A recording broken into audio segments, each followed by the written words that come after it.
Welcome, everybody. My name is Nisha Sachnani. I'm a co-founding co-director of the Jameel Arts and Health Lab, and it's a pleasure to welcome you to our conversation series, where today we are focusing on, my apologies, I have linked the wrong deck. We're focusing on the role of the arts in times of conflict and care. And it's a pleasure to be able to be joined here by a number of wonderful speakers who you'll be meeting today. I'm just going to introduce them to you, and perhaps we can spotlight them as I do. Tessa, just give me one moment. So first we have with us Sofia del Carmen Casas, who's the Regional Mental Health and Psychosocial Support Officer for UNHCR in Europe. She brings over a decade of experience in mental health and psychosocial support in low resource and conflict affected settings, and has worked globally as a clinician, trainer, consultant, and technical advisor in diverse settings, including the United States, Kenya, South Sudan, Nepal, India, Iraq, Ethiopia, Ukraine, and across Europe. We also have with us Sonya Armaghanyan, who's a theater practitioner, cultural producer, and humanitarian worker with cross-sectional experience, working at the intersection of arts and mental health, psychosocial support, and social cohesion in post-crisis transition and recovery contexts. Sonya was the program officer within transition and recovery and MHPSS programs at the International Organization of Migration.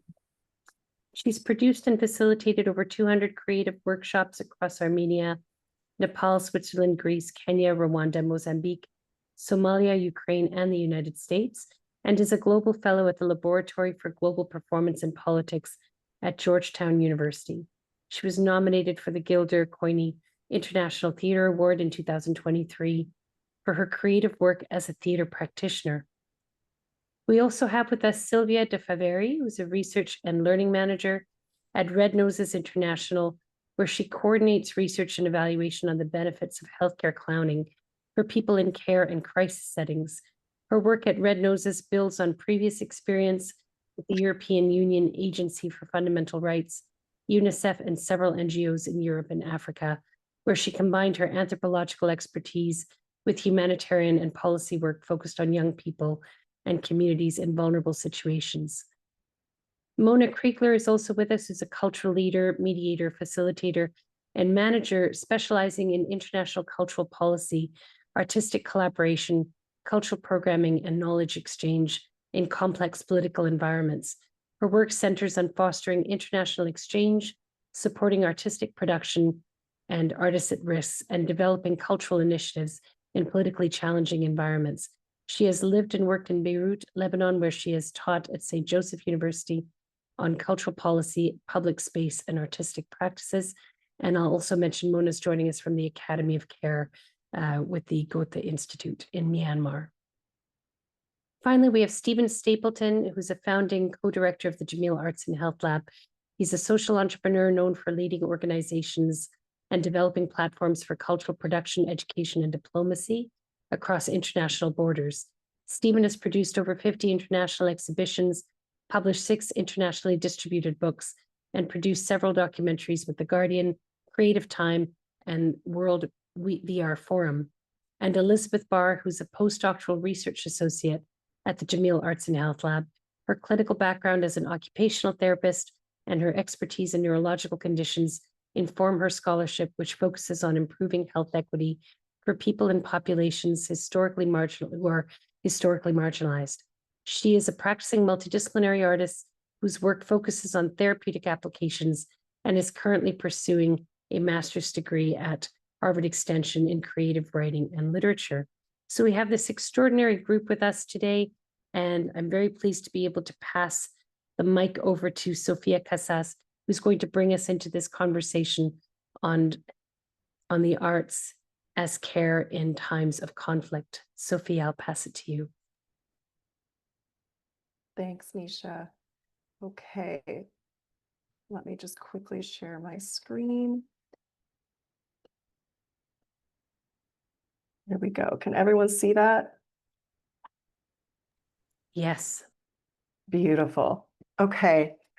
So it is such a pleasure to be here. I feel really, yeah, just grateful to be able to be in this community. And I realize I only have 8 minutes to kind of set up a conversation and give some background of our structure and framework that we already have on mental health and psychosocial support, specifically in humanitarian settings. So as Nisha was saying, I work for the UN Refugee Agency. And so it would be remiss of me to kind of miss setting up some of the context in today's world. And so we have I'm going to put QR codes on different reports, but we have just a couple of weeks ago released our Global Trends Report for 2024. And in that report, you can see that our latest number at the end of 2024, the total number of forcibly displaced people worldwide reached 123.2. So it's actually more than doubled from 2014. So in 10 years, it doubled. And this is really due to persecution, conflict, violence, human rights violations, or what we would say is any type of event that's seriously disturbing public order. And this includes people that are refugees, asylum seekers, or internally displaced persons. So the need is obviously very high, and the settings in which these people are living are also quite diverse. And again, because of that diversity, it's also the diversity of needs and the way to respond to that, and the need also for coordination and having some minimum standards in place.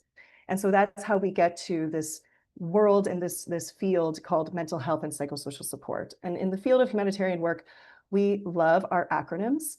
And so we use MHPSS. And when we say MHPSS, really what we're saying is we're saying that this is any type of action that really is there to address social, psychological, and psychiatric problems, and that these are either pre-existing or they're actually induced by the emergency itself, by the crisis. And these are really actions or interventions that are taken to protect or promote psychosocial well-being, as well as to prevent or treat mental health conditions.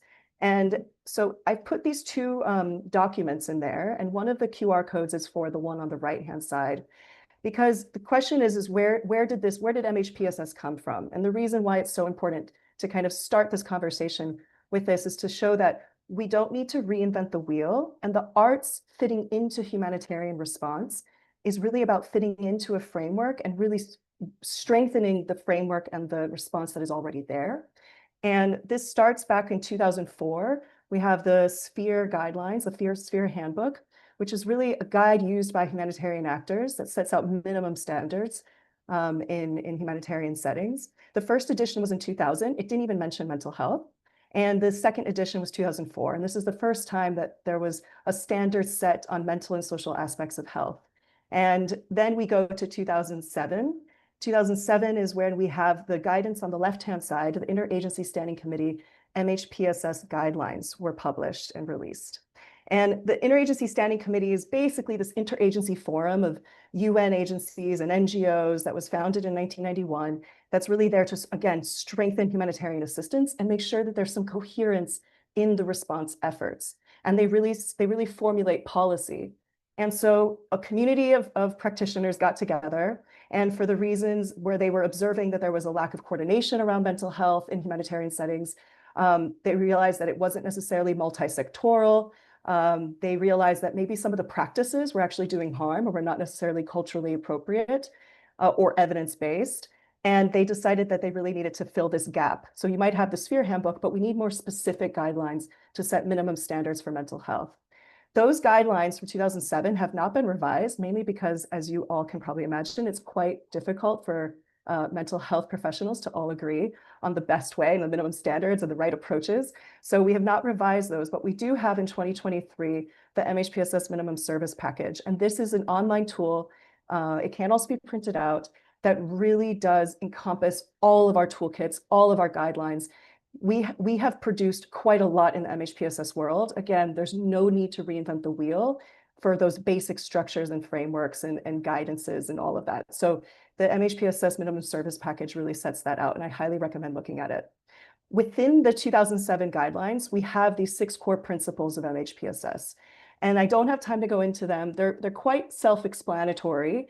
You know, the importance of human rights and equity, that everyone has the right to mental health care and support, making sure that this is an inclusive and participatory process, that people are not passive recipients, and making sure that we're not doing harm.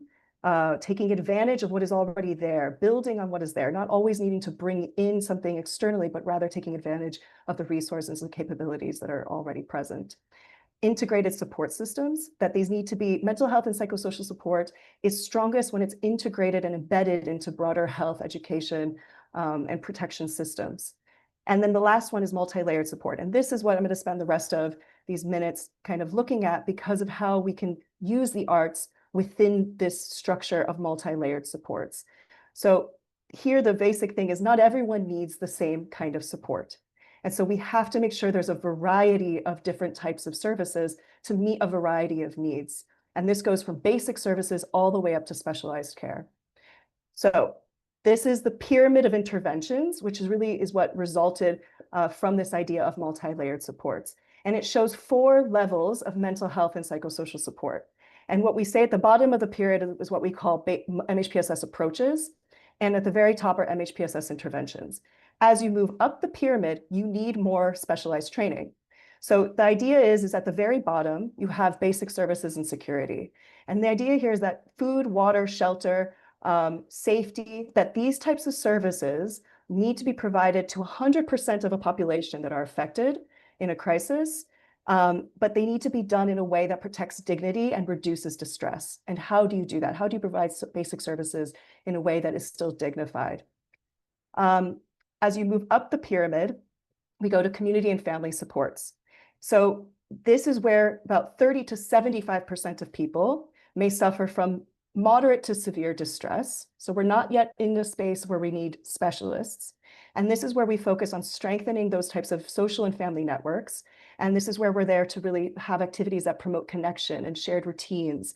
The idea is to really build resilience and create a sense of normalcy and belonging.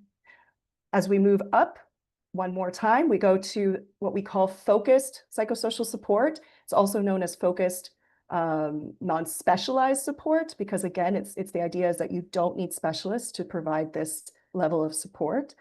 And so you need more training, but you don't necessarily need to be a psychiatrist to do this or a psychologist. So this is where we have more structured psychological help. Often these can be really brief, evidence-based, evidence-informed interventions that are provided by trained non-specialists or specialists, depending on what type of support it is.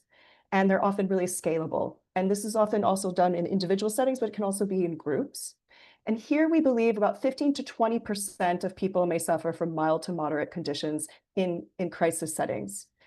And the very end is the clinical services, the very top of the pyramid. And this is 3 to 4% of people may suffer from severe mental health conditions. And this is where you need to have that much more specialized clinical support, mental health professionals, psychiatrists, psychologists. This is really the minority of the population. And the reason why I'm really stressing that is because there tends to be the assumption that we need a lot of specialists to be able to provide care in a crisis or in a conflict setting. And it's actually what we see is the opposite. We know that about 22% of people affected by conflict are estimated to have a mild to moderate to severe mental health condition. So it really, again, is the minority. So this is our MHPSS pyramid of interventions. And I have just I think 1 more minute left to plug, and I have to show some pictures of the arts. These are from different pictures, actually from around Europe of using the arts in MHPSS work. So how does the arts fit into this pyramid? And it's an exciting moment in our field of MHPSS where the arts are really gaining a lot of traction. And there's a lot of promotion of the use of them. And so here we have, the idea is moving up the pyramid is how would you use the arts to create safe spaces at the very bottom, to increase awareness and foster community. Then you move to the second layer and you're using the arts to foster social cohesion and create community efficacy. Maybe those first 2 layers, you have artists who are providing that at the first layer. The second layer could be artists who are trained in basic psychosocial skills, basic helping skills, so that they're also more informed when they're providing those type of community activities and family activities. And then as you move up, you need to start having more training, and who provides that type of support changes. And of course, the required skills that they have. And so here we have targeted and structured art-based psychosocial interventions. And again, if I had more time, I'd go more into details, but we're going to see a lot of examples, I think, in the conversation and in other presentations about what that looks like. But this is where you need to have in that third layer more trained mental health providers And this could be, you know, an example would be like a therapeutic program for adolescents in detention centers using music, and that becomes more structured musical activities. And then the very last is specialized services. And this is where we start to see more professional, evidence-based, evidence-informed arts therapies, much more in like a clinical setting. You start to see really more specialized art therapists in this layer, which in conflict and humanitarian settings is extremely rare, extremely rare. So we have to keep that in mind with this, is how do we kind of have the integrity and protect the use of the arts in these spaces while also ensuring that they are used. And so we have to kind of find this middle ground between capacity building of community level people, of artists, to be able to have the basic skills to provide psychosocial support, because we really don't necessarily have that specialized level in a lot of these settings that we work in. So that's kind of, again, I could go to much more detail around this, but my time is up and I'm going to hand over back to Nisha. Thank you so much, Sophia, for laying that groundwork. It's incredibly helpful. And as you said, I think we're going to hear from others who'll be able to provide a few examples of some of the work that you've laid out. I'll encourage everybody, if you've got questions or comments, just to put them in the chat. We'll return to them later with my colleague Niels Fichte, who will be facilitating a Q&A towards the end. But I'll pass it now to Sonya Armaghanyan. She's a theater artist and cultural producer, and was a past program officer within transition and recovery and MHPSS programs with the International Organization of Migration. Passing it to you now, Sonya. Great. Thank you, Nisha, and thank you, Sofia, for your presentation.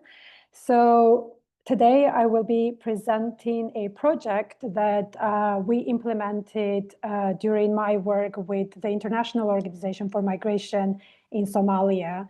And the project is called Connecting Through Poetry. This project took place in 2020 and until 2022, between 2020 and 2022.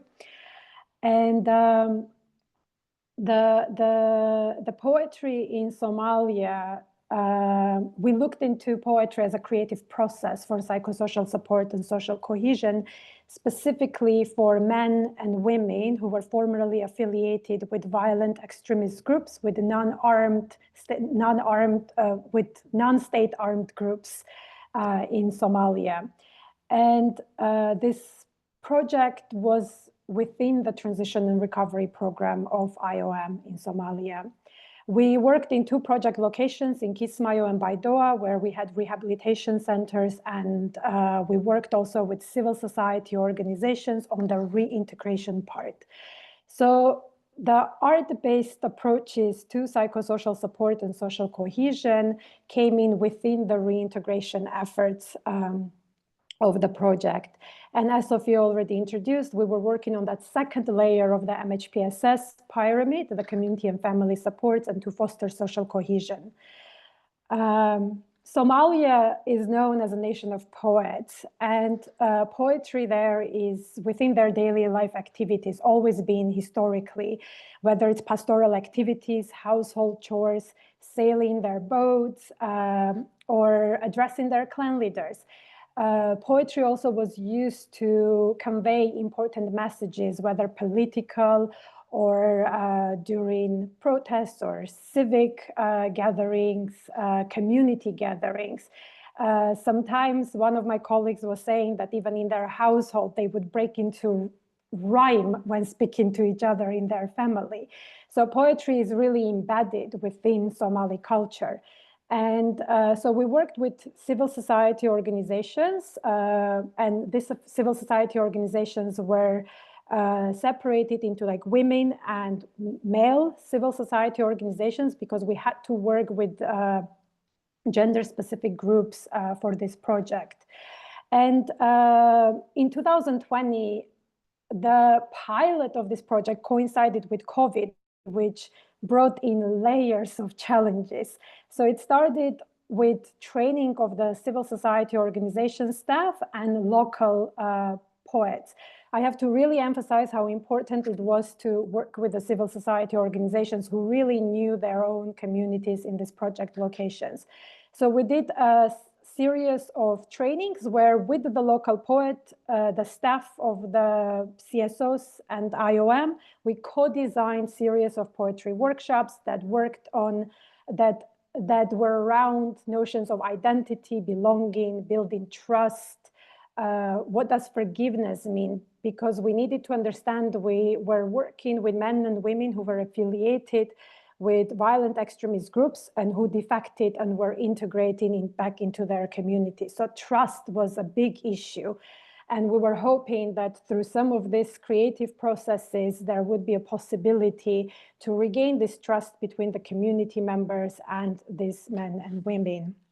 Once the series of the workshops were co-designed, then there was the implementation. And we invited men and women in separate groups to come together using storytelling techniques, theater, games, and exercises, as well as with the local poet who was telling about the roots and the history of Somali poetry, the different genres, the female genres, the male genres, when which poetry is used, and so on.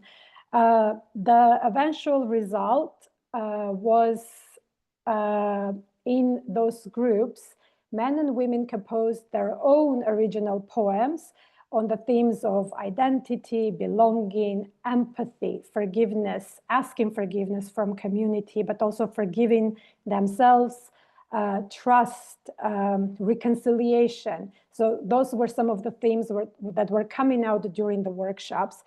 And then these poems were performed along with the poet for the community. After the performances, there was a community dialogue event, which allowed for a conversation to start.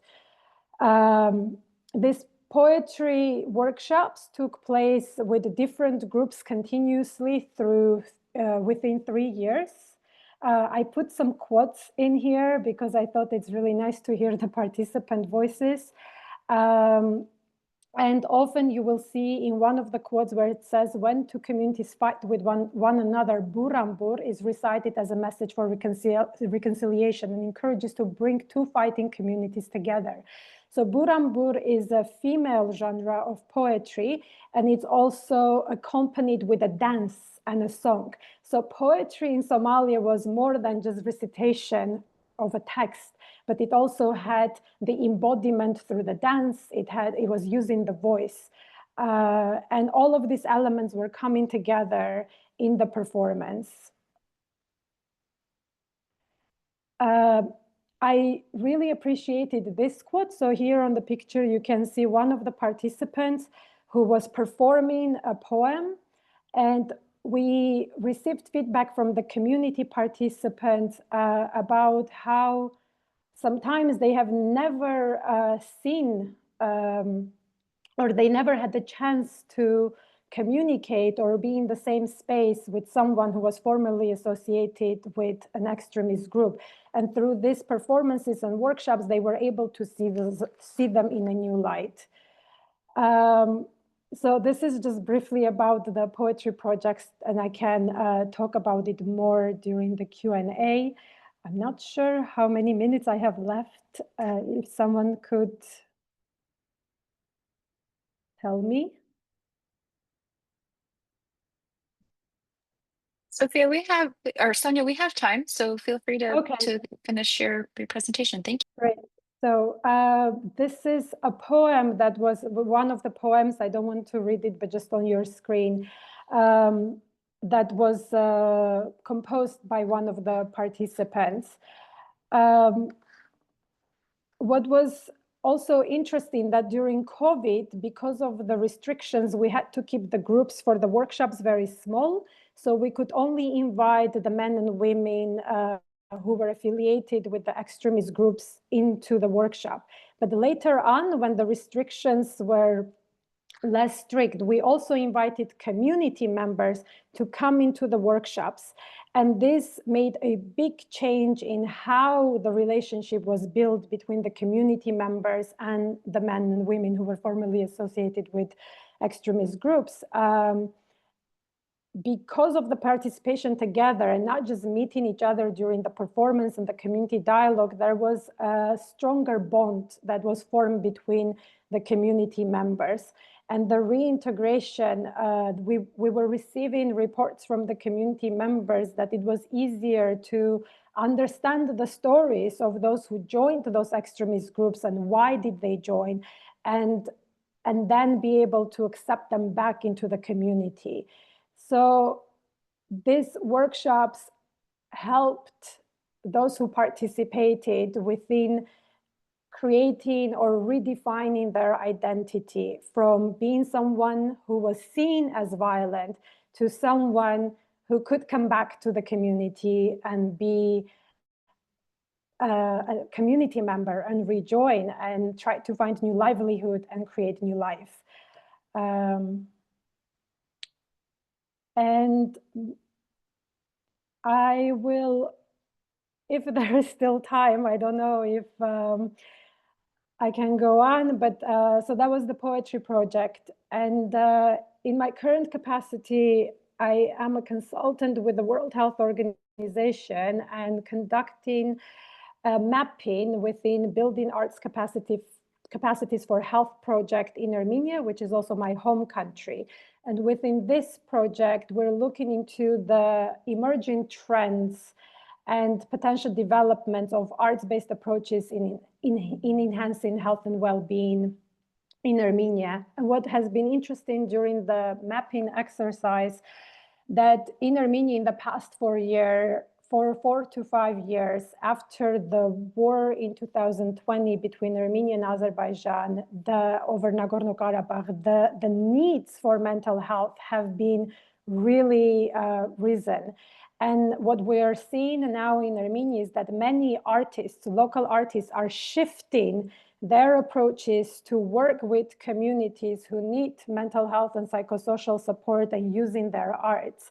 At the same time, there's still this need of building the capacities of artists and the mental health practitioners in country to better understand how to communicate with each other, how to bring these two fields together and provide activities that will do no harm, that are that align with the needs of the community members and truly provide a safe space for expression. And I will finish my presentation there. Thank you. Thank you so much, Sonia. Already so much that we could just dive deeper into. We're going to continue with another case example of extraordinary work in times of conflict. I'm going to pass this now to Silvia de Faveri, who's the Research and Learning Manager again at Red Noses International, who'll be speaking a bit about the Emergency Smile Program. Over to you, Silvia. Thank you so much, Nisha. Can you all see my screen, the presentation? I hope so. Yes. Great. Yes, hello, everyone. It's really a pleasure to be here representing the work of our organization, and I'm really excited to bring you all into the world of healthcare clowning today. My name is Silvia de Faveri, and I'm a Research and Learning Manager, as Nisha said, at Red Noses International. We are an artistic organization bringing humor and laughter to people in need of joy through the art of healthcare clowning. And currently, we are present in 11 countries across Europe and the Middle East, thanks to our Red Noses partner offices. We count more than 470 trained healthcare clowns at the moment. And our work focuses mostly on children in hospitals, older adults, children with disabilities, but we also have a growing program focusing on people involved in forced migration. And this is what I'm going to talk about today. And it is our Emergency Smile program. One second, let me see if the slide, yes, okay.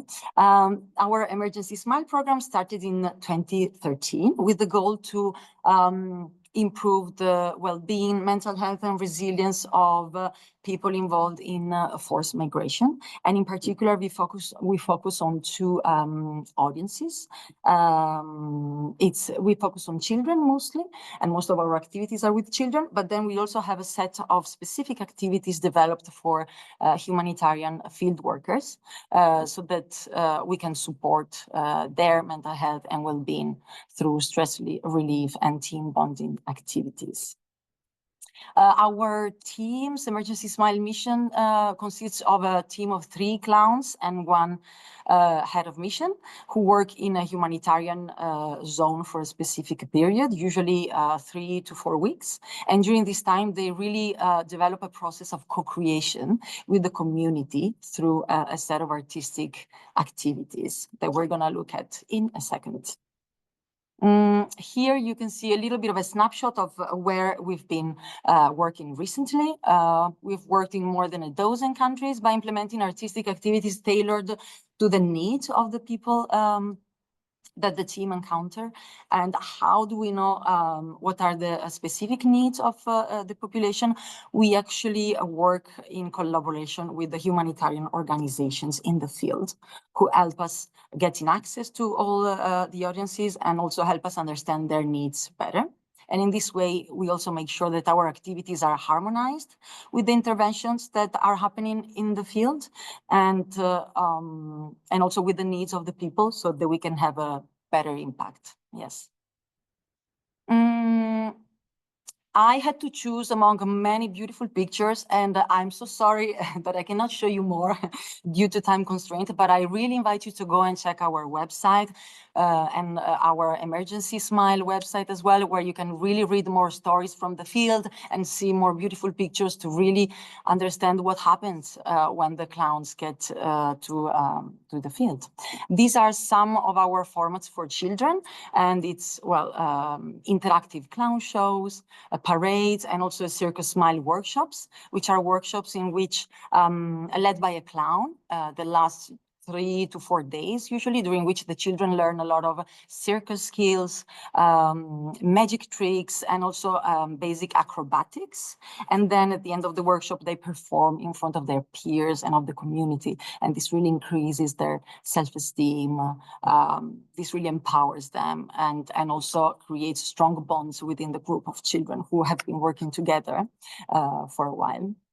We also, as I said before, we have a format for humanitarian field workers, and this is our humor relief workshop. It's a 2-hour workshop that we implement with workers, professional working in humanitarian settings. And as you can see from these beautiful pictures, it's all about connection. It's all about creating beautiful moments of relax, of fun, and it's also a chance for people to get to know each other better, to break hierarchies, and to just to work together. And it really supports also their well-being and release some of the stress that they experience on their everyday work. I just want to focus a little bit on the work behind our missions, because there is a lot of work before and after the mission to make sure that we provide the best activities to our audiences, but also that our clown team is mentally strong and can work at their best in contexts of hardship. So we have, for example, regular supervision and team building sessions with the Emergency Smile teams. And we also carry out internal evaluation of our formats and activities, always trying to understand what is our impact. And these are 2 of our the guiding questions that always guide us. You can read them at the top of the slide. We always try to understand, what is the impact of healthcare clowning on people in humanitarian context? Because we have always heard stories from parents and field workers about how much the activities meant to the children and to themselves. How they helped creating a safe space to explore and let out their emotions, how it helped them reconnect with their playful selves or to relieve their stress. And we really felt the need to explore these topics more thoroughly. And while exploring these questions, we noticed that the literature on the impact of artistic interventions in humanitarian settings, so with people on the move before they relocate or before they settle into another country, is quite scarce, including the literature on healthcare clowning. And this is where our Emergency Smile research project comes into the picture. We have been planning this project for the past 2 years, and we've been finally starting it this year. We're very excited about it. We've been applying for funds, and the project is co-funded by the Fondazione Altamane, a nonprofit organization based in Geneva. The project wants to analyze the impact of healthcare clowning on unaccompanied minors and field workers, and will take place in Lesbos, in Greece, in the island of Lesbos, between 2025 and 2027. And well, why did we choose, why Lesbos specifically? Because Greece remains one of the major entry points for migrants entering Europe via the Eastern Mediterranean route. And Lesbos in particular hosts the highest number of forced migrants in the Aegean Islands.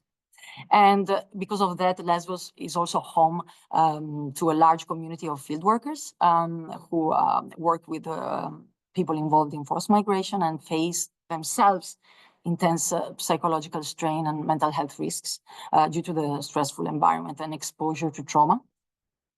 And also because Renosis has been working regularly in Lesbos for the past 6 years, building strong partnerships. And this is where we really felt confident setting up the research project. For practical reason, the research is divided into 2 studies. The first one will focus on humanitarian field workers, and then we will focus on unaccompanied minors. And the data collection will also follow these 2 steps, let's say. I'm very excited to mention that we have a great researcher leading the research project, Dr. Eliala Alice Salvadori. She has a PhD in developmental psychopathology and has already long-standing experience in longitudinal studies with young children. So not only because of her experience, but also because of her passion and also her past as a volunteer healthcare clown. We're really happy to say that she really looks like a great fit to this project because she really understands the project itself. And you can see here in the picture Eliala on the right, Dr. Salvadori, while she was visiting a mission in Lesbos in April this year. Eliala is working with a team of experts from several universities across Europe and the US that really support the research project and then that have been very helpful and will be helpful throughout all the stages of the research. Just a little bit about the methodology. I just want to mention that this project will be a mixed method study involving qualitative methods, quantitative methods, and also potentially for one of the first times in humanitarian context, physiological measures through the use of smartwatches. And we will look, or Dr. Salvadori will look at changes into the following domains, into the intrapersonal sphere. So for example, sense of gratitude, emotion regulation, interpersonal functioning, so functioning within a community, and also changes at the broader mental health level of people prior and after the clowning interventions. I'm about to finish. I just want to look at the timeline with you. We have been submitting and we're submitting still the protocol to ethical review committees. And we're planning to start the data collection with the field workers in September, October this year, while the data collection with children will start in spring of 2026, with the aim to have a first publication in 2027.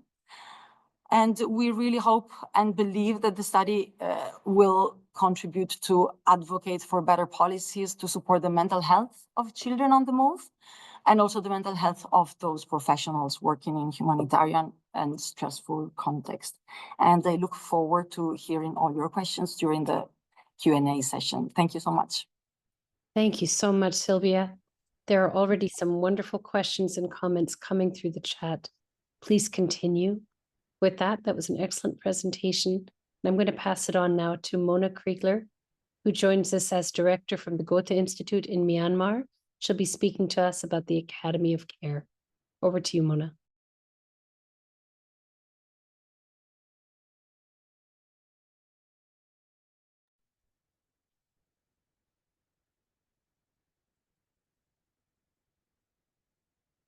Mona, I believe you're muted.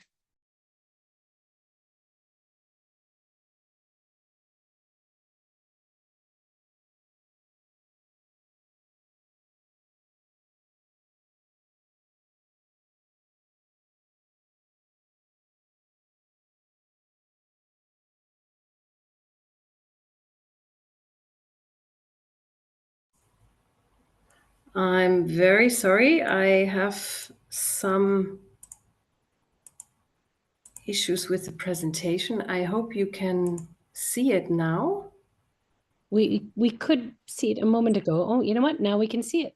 Perfect. I have it, Mona. Just cue me. Wonderful. Okay. Yeah. Thank you, Nisha and Tessa, for inviting me, and thank you also for the wonderful input from the previous speakers.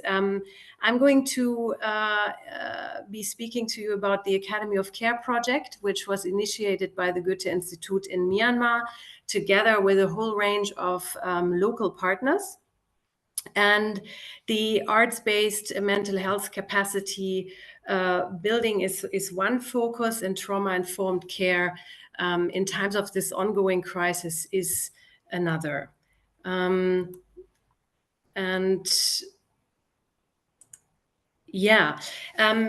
the Academy of Care? Why is it important? Why is it urgent at this very moment in Myanmar?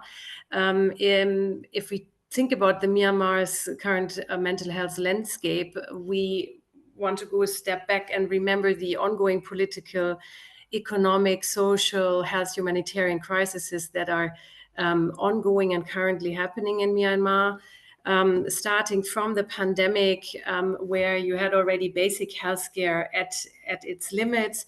The military coup happened in February 21 and plunged the country into violence and civil war.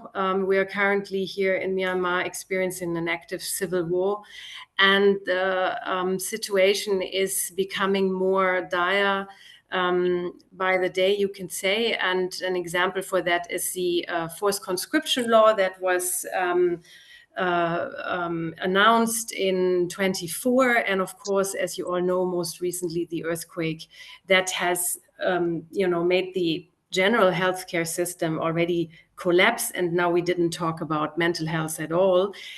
So what does it leave us with? It's, of course, a high exposure to trauma, traumatic experiences, re-traumatization, and post-traumatic stress disorder, but very few accessible psychosocial services and none in the field of creative therapeutic approaches. Very few are available in Yangon, but outside Yangon, there's basically nothing in the field of that. Mental health remains stigmatized, underfunded, and is often also silenced. And when we started talking to people what is most needed and urgent, what came up really was the most urgent need to address trauma, work with trauma on both the individual and collective level. Now, here you see just a brief impression from one of our music therapy trainings. This is the mirror technique to build connection and empathy. And if we move on, just a little bit about our mission and vision. So the Academy of Care is, creates a locally rooted, culturally relevant, and ethical trauma-informed practice, or practices rather. It equips and trains a new generation of facilitators to integrate creative care into communities, and in future, hopefully also as a next step, training trainers. It uses creative methods to reduce stigma and supports long-term mental health, healing, and well-being through expression, rather than talk-based psychological interventions only, where often the stigma is also around. Ideally, in the future, if the AOC can continue growing to integrate indigenous knowledge and spiritual practices and include lived experience expertise grounded in local and what I call plural wisdom, because of the diversity and the complexity that the country offers. The core aim of the Academy is to establish a replicable and sustainable model for psychosocial support and trauma-sensitive training through arts-based and creative approaches. And here you just have a brief overview of the modalities and methods that we use and train. And as you see, it ranges from art therapy to play therapy, which we are starting to build on. And the creative therapies and its application is quite a new field in Myanmar. And the aim of the Academy by training facilitators really is to reach a larger radius to put this on the map. Okay. The next slide. The program structure at the moment, the program is a 2 to 3 months on-site intensive training program on a full or partial scholarship basis. We are very interested, and we find it very important that people from outside Yangon can join from all different, also conflict-affected areas. And also the program is taught in Myanmar language. We have interpreters in the room because we did not want to make English as the criteria for people to join the program. As you just here see in the overview, the intensive training combines theory and practice. So we have on the one hand trauma-sensitive foundations. It's a seminar taught by a group of local psychiatrists. We have intensive workshops of all modalities that I just introduced that are taught by local as well as international trainers. It includes practice weeks, peer-led facilitation sessions, and visitations. And project planning and project proposal writing is also part of the training. And after the program is completed, mentoring and supervision, because we also include access to seed funding for local projects and initiatives rooted in community work that are done by the participants or trainees themselves. The trainees are trained, as I mentioned, as facilitators to apply creative tools, techniques, skills for emotional well-being and trauma management across diverse contexts. Yeah, here another snapshot from our drama therapy training. This was an exercise called Spring of Life. And if we just briefly check the development and the history of the Academy of Care, the credo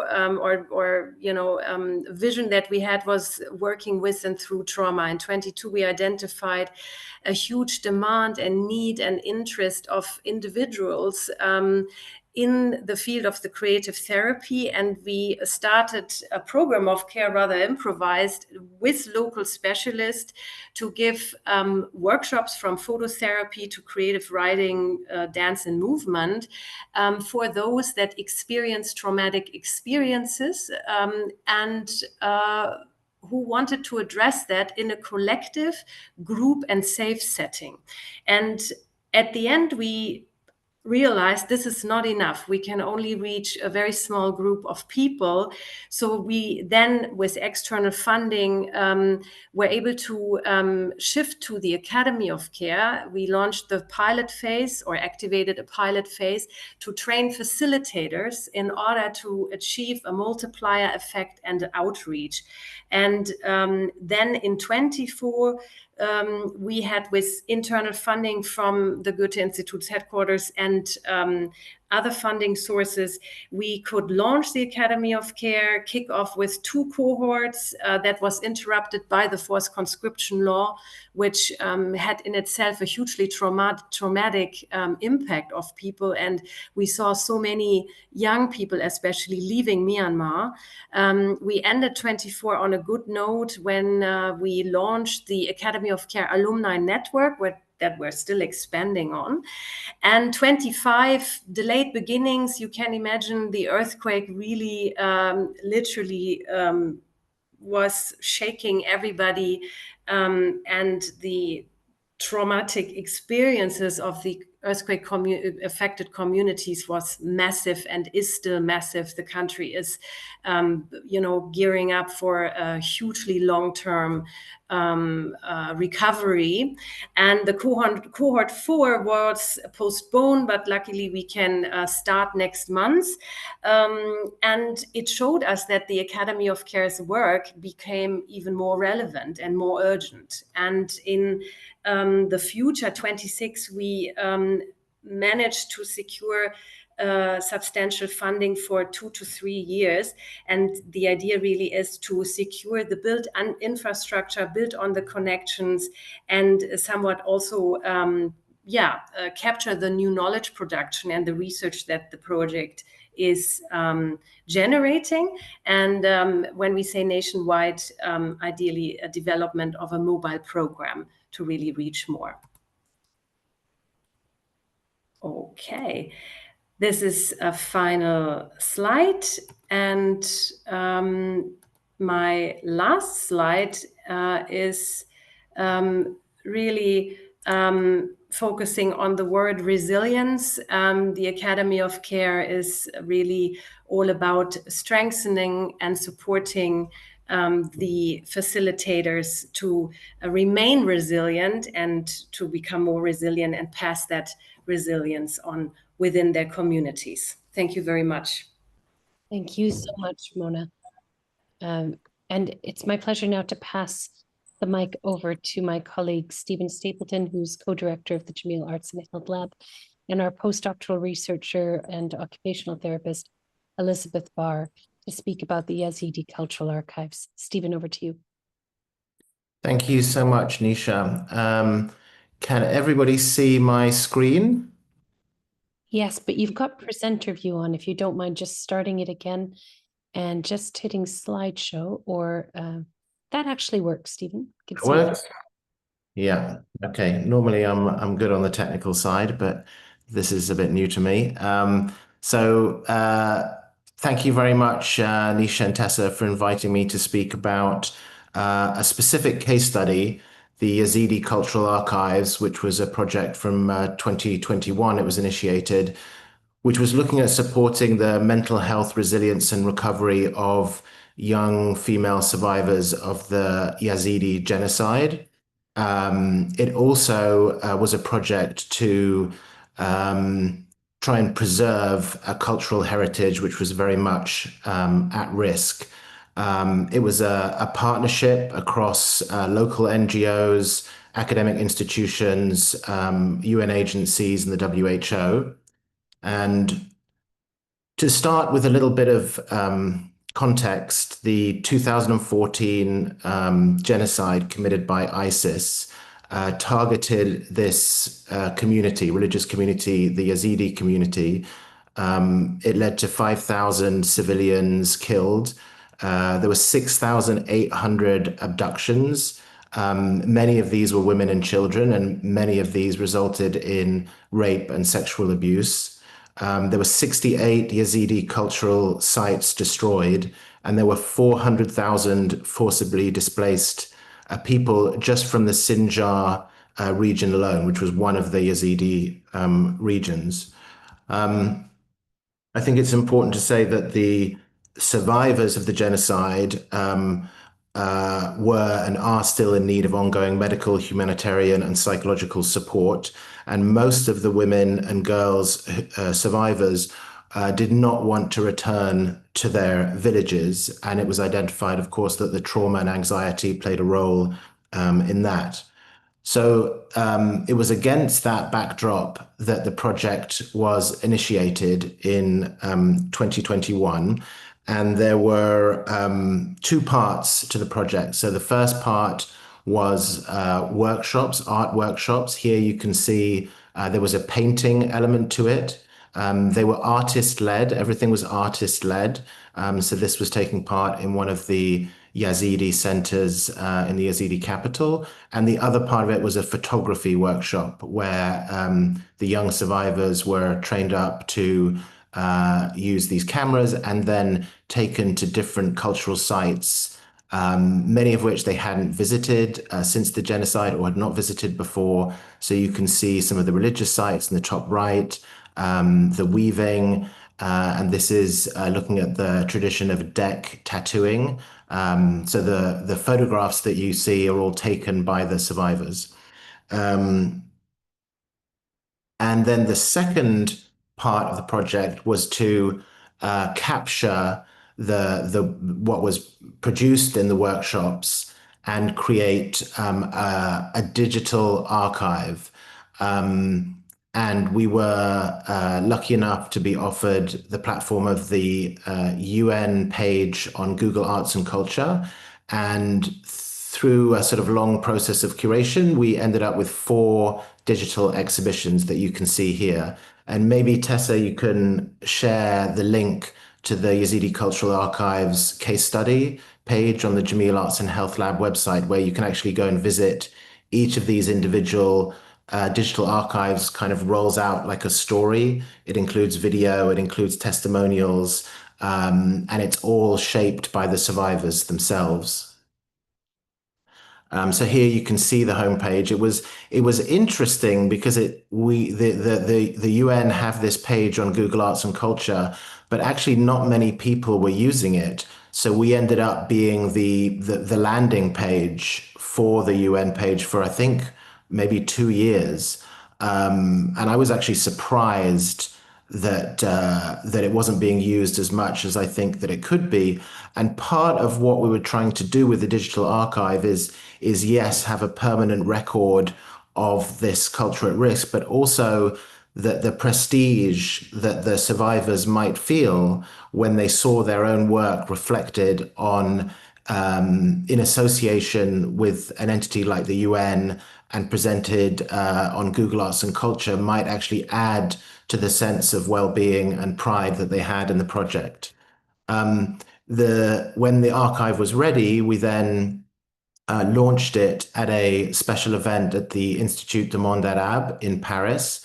And something that I believe in very much is that you keep the artistic standard all the way through a project like this. So we worked with designers. We worked, of course, with the survivors. We looked for a venue that was going to capture the attention of the press, so that when we came to launch the archive, we gave it as much attention as we could, again, with the intention of building the confidence of the participants, but also in telling the story in the most compelling way. And it worked in this case, and we had retweets from Dr. Tedros, and we had coverage from specialist newspapers, both in the region, in the Middle East, and also in the arts press and in the health press.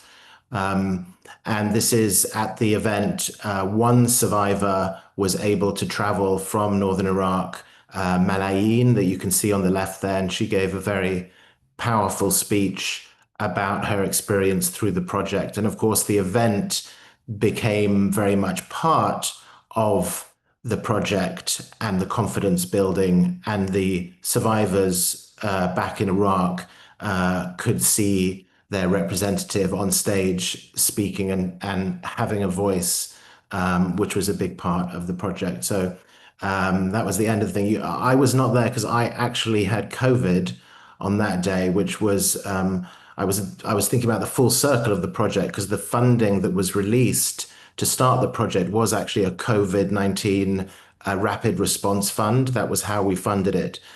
So ironically, I got COVID on the big day, so I actually managed the event from my sickbed. But you can see Malayin right there in the middle, and then. I guess Liz, in a minute, will talk about the evaluation, which ran alongside the project and continued after the end of the sort of delivery of the project. But just to say that this project was really a pilot to test something, always with the intention of could it scale? And as has been pointed out on this webinar, the demand for this kind of work is growing so fast. And the arena of people being forcibly replaced after conflict is growing all over the world. So we really did this project as a pilot, but hoping that the evaluation would help us convince policymakers and funders that it had the potential to scale. So I'll pass over to Liz now to talk through the evaluation. Thank you. Thank you so much, Stephen. So I'm Liz. I'm a postdoctoral research associate here at the Jamil Arts and Health Lab, working alongside Dr. Nisha Sajnani and Stephen on this work. What we'll discuss today will be further presented in a forthcoming exploratory study manuscript, meaning that we're looking here more at trends, effect sizes, and what were the underlying therapeutic factors that made this intervention work so well. So here, the manuscript is in pre-publication and with the Jamil Arts and Health Lab, and of course, our fantastic partners on this work. And as Stephen had mentioned, the program involved 3 weeks of either therapeutic arts or photography, followed by 3 weeks of participatory archive creation. And the 2 research questions that guided this analysis were, number 1, what is the initial impact of art and photography workshops and archive workshops on the well-being of Yazidi women? And number 2, what is the impact of creating an archive of Yazidi culture on the well-being of participating Yazidi women? Next slide, please. So our partner Yazda had provided Jamil Arts and Health Lab with raw de-identified data here at NYU for analysis, which was led by Dr. Nisha Sajnani, assisted by Ivor Legred from Yazda and myself. We used a mixed methods designed to evaluate the therapeutic arts and photography program, as well as the archive. So we used a modified refugee health screener, which ranged from 8 to 10 participants, semi-structured interviews, and focus groups as well. We also utilized the Braun and Clark reflexive thematic analysis to derive major themes from the interviews, as well as the focus groups. Next slide, please.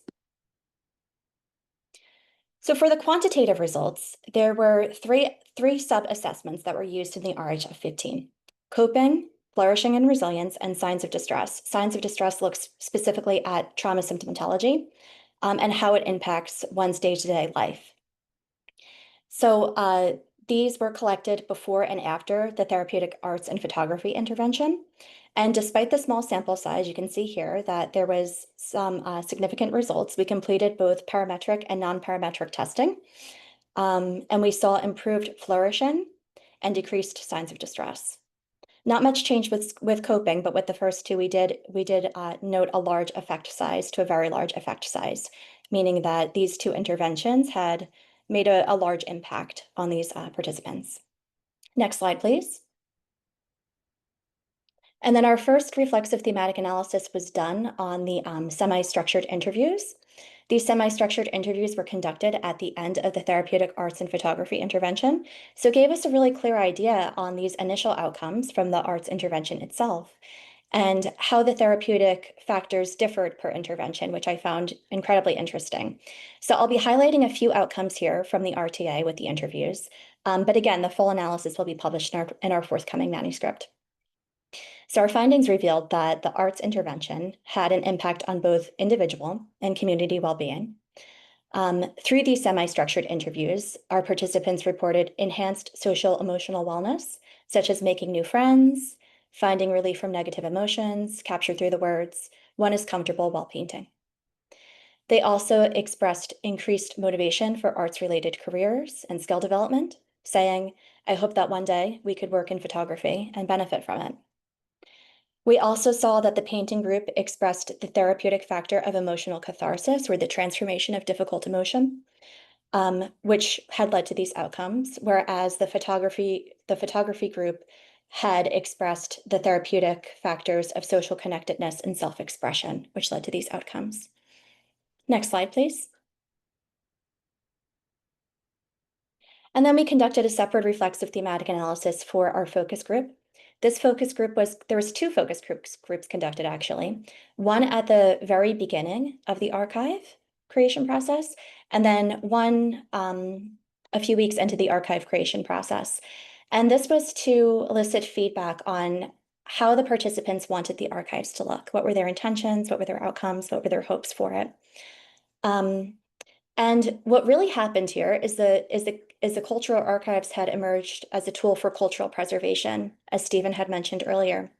So the participants highlighted the importance of capturing both tangible heritage and intangible culture as well as the value specifically of photography and video in documenting their stories. The archives also provided a platform for the participants' voices, fostered education, and intergenerational connection. This was expressed in the statement, "We want everyone to hear our voices." So together, these outcomes demonstrated both therapeutic arts and photography, as well as the archive's capacity to promote individual and community well-being, strengthen communities, and work as a tool for education. Next slide, please. So this will be the first study of its kind with an integrated model that looks at both trauma-informed care with the therapeutic arts and cultural archiving. It addresses both individual healing and collective identity preservation, which is crucial within this work and within this field. We saw that these participatory methods had increased engagement for the participants, and that the digital archives enabled global access and education while maintaining cultural ownership. So in future research, as Stephen had mentioned before, this is a smaller study, but it lends itself really well to, say, an implementation study with a larger sample and longitudinal element. And then, of course, implementation with various cultural groups as well, depending on the intervention, depending on the culture, again, could lend itself to a really wonderful implementation study. So with that, I will pass the mic back to Nisha and Niels for our discussion. Thank you so much. Thank you so much, Liz. And exactly that. We've had so much wonderful content and great examples. I'm going to pass it over to you, Niels, fellow co-director and co-founder of the Jameel Arts and Health Lab and technical officer at WHO Regional Office for Europe. Over to you, Niels. Thank you very much, Nisha. And also just such a warm thank you to everybody who was presented today. And beyond that, really, for all the amazing work that you do. I mean, the projects, the kind of the management, just the amazing amount of effort that goes into this work, and it's just absolutely wonderful to hear about. So, a big thank you for all that you do. We are beginning to run out of time, and normally I take a little bit of time here to encourage our audience to raise their hands. I am going to do that again today, but probably not take as much time to do it. Normally I try to massage people into putting their fingers on the keyboards and unmuting themselves. And I would love to hear from some of you out there. We probably have time for 1 or 2 questions. But as we wait for you to muster the courage to unmute yourself, maybe I can start off with an observation that's going to lead into a question. And Sofia, I'm just going to warn you, it's going to come to you first, but I'll open it to all of our panel. So, Sofia, you started off this your presentation by observing that there's an increasing kind of momentum in the arts and health field in general, but perhaps even specifically arts and health in relation to forcibly displaced people, etc. And I think we all feel that. And yet I still sense that there's a bit of a discrepancy in the way that a lot of that activity is on the ground. So there's a huge amount of on-the-ground activity, and in fact, there's a lot of kind of support, I would say, from intergovernmental organizations like IOM, like UNHCR, like WHO, like the UN, like the European Union, European Commission, to fund or support or in some other ways highlight particular projects. But then when it comes to actual guidelines, or when it comes to kind of big ticket documents, we still, I think, lack recognition and awareness of arts tools and techniques for health and also for development, perhaps more broadly. Is that also your observation, and is that changing? And if it is there something we can do to change it more quickly? Any thoughts on that discrepancy, on that tension, and if it's in fact true, that tension? Maybe I'm just being hypersensitive. No, thanks, Niels. I think we've talked about this. There definitely is a tension. I would say that in the world of this MHPSS world, and there's a lack of legitimization of a lot of these interventions and approaches. And in some organizations, it's super legitimized and it's very much integrated into the work that's taking place. Like IOM is a really strong example of that. but in other organizations, it's not necessarily so. And then also at a more, in this sort of guidance level, it's definitely not showing up. That is shifting though, because it is happening. No matter what, culture is going to be part of mental health support. And the need though is to really, I think we also want to encourage the funding and legitimization of those supports. And to do that, we do need to have it integrated into some of these more formal aspects within our field. And so that is happening. I know you guys, I mean, the Jamil Arts Lab has done a lot, and WHO did a lot with that, with the scoping review from 2018, I can't remember, 2019. That shifted a lot. And, you know, in the field, I was able to use that to actually legitimize a lot of the work that we were doing. And this was back in South Sudan, you know, years ago. And then it's also, you know, so you guys are, I think, working on that. And then also UNICEF is developing some guidance. And then also we have within that interagency standing group that I was talking about, there's these sub kind of thematic groups within that really focus on developing tools that we reach a consensus on as a community and then get published. And that immediately starts to legitimize. And so I think that that's the space where it needs to happen. And it is happening right now. The conversations are taking place and the tools are being developed. But I think a lot of it also has to do with, if I think about those 2007 guidelines, it was about reaching consensus, the community coming together and not being super fragmented, but rather saying these are collective outcomes, these are the goals, this is the impact of these activities, and this is why they need to really be, you know, become kind of part and parcel within our response. So I don't know if that answers your question, but no, great. No, thanks. That's a really good in-depth kind of insight. Nisha, we are, or in fact, kind of have run out of time. If I think Carlos, and I can see you on the screen here, you had three really good questions, and I'd like to kind of put them all together and open it up to all of our panel members to give a quick rapid fire, choose a rapid fire answer for one of the three. Are we okay with that? It'll probably take us another 5 minutes.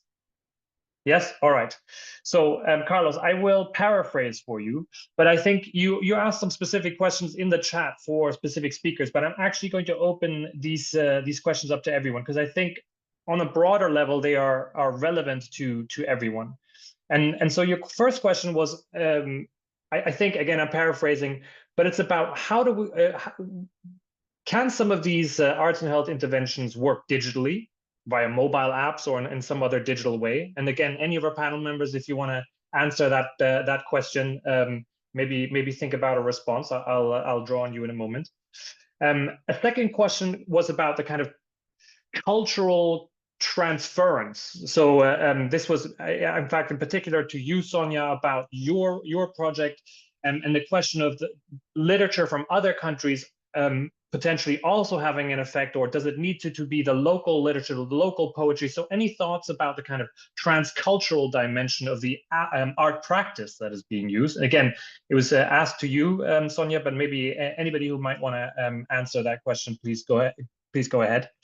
And then finally, there was a question for Mona, and I think you've already begun to answer it in the chat, Mona. But again, I think it's a relevant question to everyone, and that's where spiritual practices fit into this space, because often spiritual practices are in some ways artistic or have artistic output. So any thoughts about that? So what I'm going to do now is I'm going to go through each of our, except for you, Sofia, because you've already had the chance, but for all of our other panel members, I'm going to ask you to answer one of those questions, whichever one you prefer, and then I'll move on to the next. So Sonya, maybe I start with you. Yeah, sure. Thank you, Niels, and thank you, Carlos, for the question. I think in terms of this transference of the cultural practices or the arts from one context to another, it would depend on the purpose of the project and the group that you're working with. So for example, in Somalia, if we brought other literature from, let's say, from Western countries, I don't think it would really work there because the culture is specific, and the familiarity of the cultural practices that are being used was why this project was actually very successful. And also we were working with a specific group of people, and extremist groups such as Al-Shabaab would prohibit the use of poetry among that group. So coming back to own poetry, to own culture, to own roots was also part of regaining the sense of identity and belonging within their communities and culture. So the familiar cultural practice was very important. I do think, and also in my own experiences, sometimes when you're sharing the cultural groups where there is a diversity, bringing in different cultural practices and being able to share it in multicultural groups. So for instance, if in Europe you have displaced people from different countries, migrants, and you're trying to create social cohesion or build trust between these diverse groups living in the same city or living in the same country, then bringing in these different cultural practices can help to find the humanity in each other and to see each other as, you know, for who we are and how we are, and connect, if that makes sense. So I think it really depends on the purpose of the project and who is your group of people that you're working with. Thank you, Sonya. And the needs. Thank you, Sonya. I will move over to Silvia. Any of those three questions, feel free to pick one and give us your thoughts. Thank you, Niels. And yeah, thank you for the question also to Carlos. I would like to talk a little bit about the digitalization of artistic interventions in these humanitarian settings, because this is something that we have been trying to implement, especially during COVID.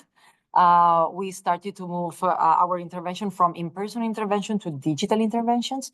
And we have been able to reach out and accompany minors, children, and the people in humanitarian contexts. So it is doable. However, we had the feeling that we were missing a big part of that is, let's say, at the core of our work, which is the human connection, which is really what makes our work so important, especially in these times, and especially in this crisis context, is really to create this in-person connection and human connections with the people that we want to that we do the artistic activities with. So yes, it can be done digitally. I'm not sure if it has the same impact. So, and I also think I remember that there is a current research being done on this topic. So they are really looking at different ways of implementing clowning at hospital in Europe. I can give you more details, but I'll have to look into that. But anyway, they're really looking into what is the different impact of clowning activities in person or online. So yeah, this is definitely a good question and something worth thinking through more. Thank you very much. Thanks, Silvia. Mona, over to you. Yeah, thank you. I think I'll talk about the question about spiritual practice or indigenous knowledge. I think it's very interesting. First, I think it's we start from the point of the importance of recognition and acknowledgement that this is there. And if you look at the context of Myanmar, you have a hugely ethnic indigenous diversity, and this is also in a conversation that we have with our partners, that or many of them come from South Asia, Southeast Asia, and breaking away from very rigorous Western mental health models, and merging different creative approaches or practices. And I think if from the experience and observations that we gathered in Myanmar, if you work with a group that is traumatized or has a hugely traumatic experience, which we also heard from other speakers, the empathy often happens through the aspect also of familiarity of practices or traditions that you know and that are meaningful to you, perhaps that you have lost contact with. And I think it's important. For example, the program is in Myanmar language because it's very important. But then, of course, you have so many ethnic languages in Myanmar that it would be wonderful to create training materials in all these languages. And then if we use in creative therapy or music therapy, we use Myanmar songs or local instruments. And I think all that ties into that. And then, of course, what I already mentioned in the chat. Thank you, Mona. Thanks very much for those thoughts. So Stephen, and then Liz, and then I think we'll wrap it up. Stephen. Sure. I think I'll respond to the same question, given the context of the Yazidi Cultural Archives. I would just say that my experience was that there was so much complexity looking through the angle of religion and spiritual practices and cultural sensitivities in this project. I mean, you had the genocide itself perpetrated along a theocratic ideology onto another religious group with very, very sensitive spiritual practices almost at the edge of being disappeared. So I think that what I learned from the project was this very careful threading through the local, the local NGO Yazda was at the core of why I think we were able to do this project, and their ability to navigate this complexity and then we, bringing in an American university and a UN agency and a UK NGO, and it was a big sort of constellation of partners. But the like I said, the heart of it was this local NGO, and I think that's what comes out of this for me, is that to be able to navigate through some of that complexity needs that local knowledge. And it came down a lot to people as well within the different organizations and those sensitivities. I'm not really answering a question, Nels.